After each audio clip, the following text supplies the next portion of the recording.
Creeping creatinine হঠাৎ ধুম করে বেড়ে গেল।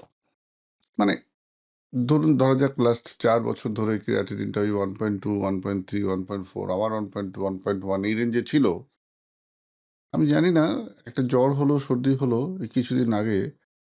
তারপর থেকে প্রত্যেক মাসে লাফিয়ে লাফিয়ে ক্রিয়াটিনিনটা বাড়ছে। ডাক্তারবাবু, এটা কেন হচ্ছে? এটাকে আমরা বলি plateau and steep pattern of the creatinine rise. এই প্রশ্নটা জানেন আমাদের প্রচুর শুনতে হয়। আমাদের ক্লিনিকে যারা আসেন তারা বলেন যে, "ডাক্তারবাবু, আপনার কাছে আসার আগে আমি অনেকদিন মেডিসিনের ডক্টর দেখাচ্ছিলাম বা আমাদের পাড়ার ওখানে একজনকে দেখাচ্ছিলাম। আমার ক্রিয়াটিনটা ওই 1.1 থেকে 1.6 এর মধ্যে ঘোরাফেরা করছিল। আপনাকে ২ বছর দেখাচ্ছি, এত ওষুধপত্র খাচ্ছি, হঠাৎ যেন ক্রিয়াটিনটা বেড়ে যাচ্ছে। এটা কেন হচ্ছে?" এমনি আমি ভালো আছি। আমার শরীরে কোনো কষ্ট নেই। আগে পা ফোলা ছিল, আ শরীরের এনার্জি কম ছিল, খুব উইক লাগতো। সেগুলো সব ঠিক হয়ে গেছে। কিন্তু ক্রিয়াটিনিন ঠিক কন্ট্রোলে আসছে না। রিপোর্ট এলেই মনটা খারাপ হয়ে যায়। কি করব?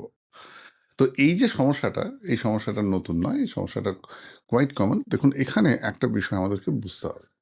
ক্রিয়াটিনিন নয়, ইট ইস আ ওভারঅল অর্গান সেটা আছে। এবার ক্রিয়াটিনিনের এই যে প্যাটার্নটা, এটা কেন হয়? এটাকে আমরা বলি প্ল্যাটু অ্যান্ড স্টিপ প্যাটার্ন। আমাদের একটা জিনিস জানা উচিত প্রত্যেকের, যে God has given us 1.1 million nephron in this kidney.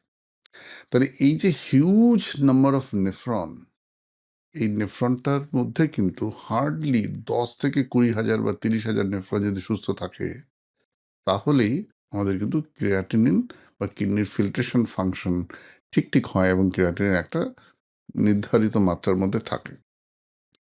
এইবার হয় কি জানেন, যখন এই কোনো একটা কিডনির অসুখ শুরু হলো, মেজরিটি তো একটা ক্রনিক নন কমিউনিকেবল ডিজিজের রেজাল্টেন্ট। সেটা ডায়াবেটিস হতে পারে, হাইপারটেনশন হতে পারে। সেই অসুখগুলো যখন শুরু হলো, প্রথম দিকে এটা তো সাইলেন্টলি, স্লোলি আমাদের কিছু না কিছু কিডনির অর্গানগুলোর একটু না একটু মানে গ্লোমেরুলাসগুলোর কিছু না কিছু ড্যামেজ করতে শুরু করে। এই যে স্লো রাইজিং যখন হচ্ছে, যখন কিডনি ড্যামেজ হচ্ছে, তখন ভাবতে হবে যে we have a huge surplus of nephron.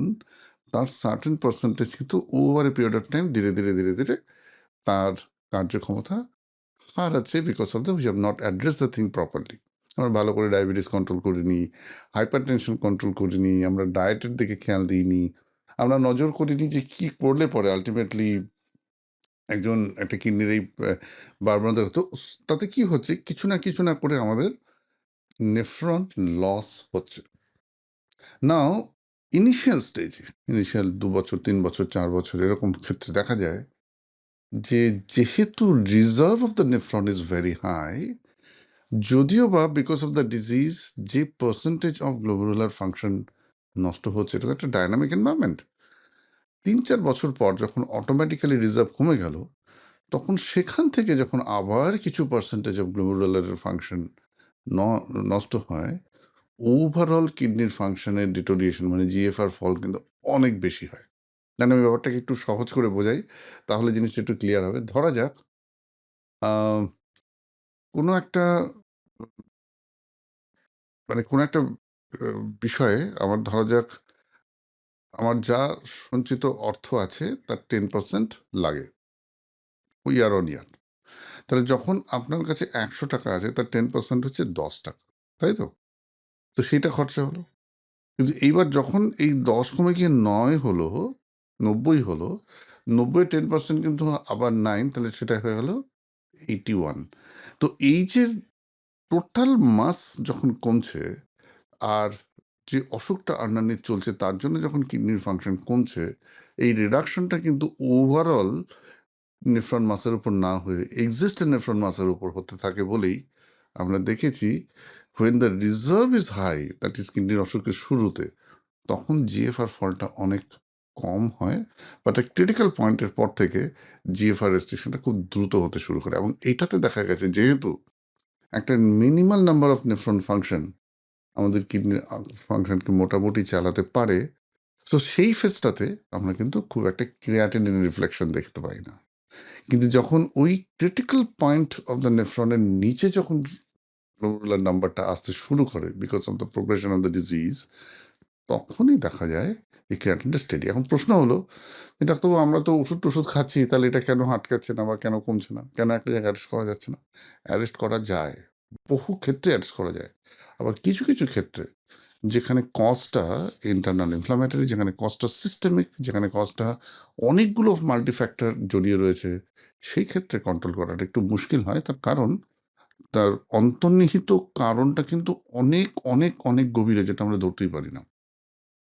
মানে ধরুন একজনের ডায়াবেটিস 15-20 বছর থাকার পর তার অ্যাডভান্স গ্লাইকেশন এন্ড প্রোডাক্ট গ্লোমেরুলাসের সমস্ত মানে মেমব্রেনের ভেতরে, সমস্ত মেসাঞ্জিয়ামের ভেতরে ডিপোজিট হয়ে মেসাঞ্জিয়ান ইলাস্টিসিটিকে ফান্ডামেন্টালি যখন ডিস্টার্ব করে, সেই জায়গাটায় ওষুধ দিয়ে সেটাকে রিভার্ট করাটা 10 বছর পর হয়তো খুব ডিফিকাল্ট। কিন্তু এটাই কিন্তু যদি আর্লি স্টেজে আমরা ইন্টারভেন করি, তাহলে বহু ক্ষেত্রে এই মানে কি বলবো, এই এগিয়ে যাওয়া বা অ্যাডভান্স গ্লাইকেশন এন্ড প্রোডাক্টের ডিপোজিশনের পার্টটাকে অনেক অংশে কম করা যায়, ইন্ট্রাগ্লোমেরুলার ইনফ্লামেশনকে অনেক অংশে কম করা যায়। সুতরাং টাইমিংয়ের উপর ডিপেন্ড করে। এবার যে মানুষটি দীর্ঘদিন ক্রিয়াটিনের মানে কিডনির অসুখে ভুগতে একটা significant of nephron mass irreversibly damage হয়ে আমাদের কাছে আসে, তার ক্ষেত্রে ওই পার্টটাকে ঠিক করাটা বোধহয় সম্ভব হয় না, কিন্তু যারা রয়েছে তাদেরকে ঠিক রাখার জন্য আমাদেরকে অ্যাগ্রেসিভলি চিন্তা করতে হয়। সত্যি তো। ধরা যাক এই যে পার্সেন্টেজ অফ পিপল যাদের ক্রিয়াটিনিনটা চিকিৎসা সত্ত্বেও একটু বাড়ছে, আর যারা প্রথম থেকেই চিকিৎসা করে ক্রিয়াটিনিনটাকে স্টেডি রেখেছে, এই দুটোকে যদি আমরা দেখি আমাদের ডেটাবেস অ্যানালিসিস করে, তাহলে এই প্রথম গ্রুপ মানে যারা চিকিৎসা করার পরেও বাড়ছে, majority of them reported late. তার কারণটা হচ্ছে তাদের অসুখটা হয়তো অনেক দেরিতে ধরা পড়েছে, বুঝতেই পারেননি, বা যে মাল্টি সিস্টেম অ্যাপ্রোচ নিয়ে অর্গান ক্রসটককে ক্রস করে যেভাবে কিডনির অসুখকে আমরা অ্যাপ্রোচ করি, সেই ইন্টারভেনশনটা হয়তো অনেক দেরিতে হয়েছে। ন্যাচারালি আমরা হয়তো খুব মানে আশানুরূপভাবে যে রিভার্সিবিলিটিটা আমরা এক্সপেক্ট করি যাদের ক্ষেত্রে আর্লি ইন্টারভেনশন করার কাছে, তাদের ক্ষেত্রে করা যায় না। এটা একটা অসুবিধা, আমি মানছি, এটা অস্বীকার করবার জায়গা নেই। কিন্তু পাশাপাশি এটাও আমরা দেখেছি, ইভেন ইন দিস স্টেজ যদি আমরা অর্গান ক্রসটককে হেল্প করে আদার্স ইন্টারনাল অর্গানের হেলথের উপর খুব নজর দিই, ধরা যাক ওনার কিডনির ফাংশন সত্যি কমেছে, মানলাম ইরিভার্সিবল একটা কিছু ইঞ্জুরি হয়েছে, কিন্তু যদি তার respiratory system, cardiovascular system, hepatobiliary system, তার internal nervous system, autonomic nervous system, এই সবগুলোকে যদি আমরা উপর কাজ করে তাদেরকে হেলদি করতে পারি, তাহলে দেখা যায় এই different অর্গানগুলো gives a tremendous support on the overall kidney function. Even the sick kidney cannot মানে sick kidney gets a lot of support from the other organs. ওই অসুস্থ কিডনিটা নিয়েও কিন্তু একটা মানুষ অনেক দিন ভালো থাকতে পারে। তার ডায়ালিসিসের প্রয়োজন আরেকজন সাধারণ মানুষের থেকে, সিমিলার কন্ডিশন একজন মানুষের থেকে তার কম হয়, তার এনার্জি লেভেল ভালো থাকে, সে খেতে পারে ভালো, তার ঘুম ভালো হয়, তার ফ্লুইড রিটেনশন হয় না। তো এই যে পার্টটা প্রথম দিকে আমাদের সবসময় চেষ্টা করা উচিত, মানে as a community we should detect CKD early, we should try to intervene early. কিন্তু আনফর্চুনেটলি যাদের সিকেডি অনেক দিন থেকে আছে, কিন্তু যেহেতু একটা হিউজ নেফ্রন মাস আছে, ইভেন 50% নেফ্রন ডিস্ট্রাকশন হলেও ক্রিয়াটিনিন বাড়ে না, সেই কারণে হয়তো তারা বুঝতেই পারেনি যে তাদের একটা এতটা ইম্পর্ট্যান্ট অর্গান রিজার্ভ কিন্তু অলরেডি নষ্ট হয়েছে। এই গ্রুপ অফ পিপলরা যখন আমাদের কাছে আসে, তাদের তো already 50-60% of the glomerular reserve is not functioning as expected, বা তাদের মধ্যে কিছু because of the systemic disorder কিছু ইরিভার্সিবল ড্যামেজ হয়েছে। এই গ্রুপকে আমরা যখন চিকিৎসা শুরু করি, তখন যেটুকুনি রিজার্ভ অফ দ্য নেফ্রন আছে, সেটার তো ন্যাচারাল যে প্রোগ্রেশন অফ দ্য ডিজিজ হয় সেটা তো হয়ই, ফলে ক্রিয়াটিনটা খুব বাড়ে। কিন্তু এটাতে ভয় পাওয়ার কিছু নেই। আপনাকে মনে রাখতে হবে এই পার্টটায়, এই সেগমেন্ট অফ দ্য কন্ডিশনে our main focus should be not only the kidney, on the contrary, to focus all the other supportive organ which helps to function kidney normally. মানে কিডনির কাজটাকে যাতে ভালো করে করতে বাকি যে রেসপিরেটরি অর্গানগুলো কাজ করে, বাকি যে ইন্টারনাল অর্গানগুলো কাজ করে, যেমন lungs is a tremendous friend of kidney. আমরা যদি রেসপিরেটরি ফাংশন খুব ভালো বাড়াতে পারি, ভাইটাল ক্যাপাসিটি যদি বাড়ে, রেসপিরেটরি রিজার্ভ যদি বাড়ে, তাহলে অ্যাসিড বেস ব্যালেন্স একটা এত অ্যাডভান্টেজ হয়, and that gives a tremendous relief on the day to day workload of the kidney. কারণ আমরা জানি যে কিডনি হচ্ছে শরীর থেকে সমস্ত নন ভোলাটাইল অ্যাসিড বার করে, আর লাংস হচ্ছে সমস্ত ভোলাটাইল গ্যাসকে বার করে, তো মিলে তারা একটা অ্যাসিড বেসিস কন্ট্রোল করে। Similarly, if GI tract is very good, if your cardiovascular function is very good, the circulatory issues across the different vessel segment get autonomic nervous system যদি খুব ভালো থাকে, তাহলে এই যে হিমোডাইনামিক অল্টারেশনসগুলোকে অনেক বেটার অ্যাড্রেস করা যায়।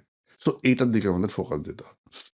আর অ্যাজ এ কমিউনিটি আমাদের চেষ্টা করা উচিত যত আর্লি আমরা ডিটেক্ট করতে পারি, তাহলে অসুখটাকে আমরা আটকাতে পারবো। সুতরাং আশা করি এই যে প্রশ্নটা, যে কনসার্নটা আমাদের থাকে যে ইনিশিয়াল 2-3 বছর কম ছিল, এইবার আস্তে আস্তে বাড়তে শুরু করলো, এটা কেন হলো?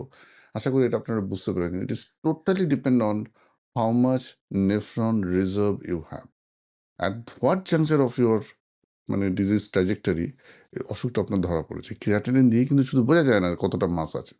তাহলে আমাদের বোঝা উচিত যে আমাদের রেনাল রিজার্ভ কতটা, সেটা আমরা বুঝতে পারি কিনা। কিছু অ্যাডভান্স পরীক্ষা আছে, সেটাতে কিছুটা বোঝা যায়। আর যাদের রেনাল রিজার্ভ কম কিন্তু ক্রিয়াটিনিন বাড়েনি, মানে একটা বর্ডার লাইন জায়গায় রয়েছে, এই মানুষগুলোকে প্রচণ্ড রকমভাবে আদার্স ইন্টারনাল অর্গানের সাপোর্ট বাড়িয়ে কি করে অসুস্থ কিডনি দিয়েও দীর্ঘদিন সুস্থ রাখা যায়, সেই দিকে ফোকাস করা হচ্ছে। ভালো থাকুন, সুস্থ থাকুন।